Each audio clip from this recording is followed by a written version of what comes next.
So I'm going to try and make this quick. But what I'm trying to say is, adding to my other videos, is that we need to honour the ancestors out in public. They say it's evil to honour your ancestors, but yet we watch Remembrance Day all the time. They're always talking about the Holocaust. They're always talking about World War One, World War Two.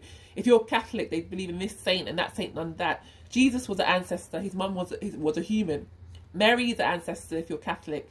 Abraham was an ancestor if you're Jewish, or they all honour their ancestors out in public. But for some reason, when black people want to do it, it's a bad thing. Like, we can't honour ancestors; they're meant to be evil. But they make you do it, and you eat bread of the flesh of a guy who's an ancestor. So it doesn't quite make sense when you start to think about it. We need to honour all of those who were enslaved and that whole passage that they went through, because their souls need to be put to rest, and they need to know that we remember them. I also want to add, if you fail to remember your ancestors and what they've done for you, you're doomed to make their mistakes. We have to remember them and learn from what they experienced and what they went through, so we don't make the same mistakes, or that we do the right things that they did in their lifetime. In Western African tradition, there's something called sankofa, which is a bird looking back at its tail.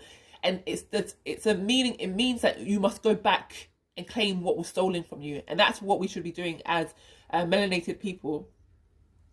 I want to ask your parents about your grandparents and your great-grandparents, and as far back as they can remember, because this is the last opportunity some of us will ever get to know the names of our grandparents. I know a lot of people are not interested, but it's very important that you do know who the names of your grandparents and those before you, and their stories as well. We can learn from what they went through and how they survived hardship.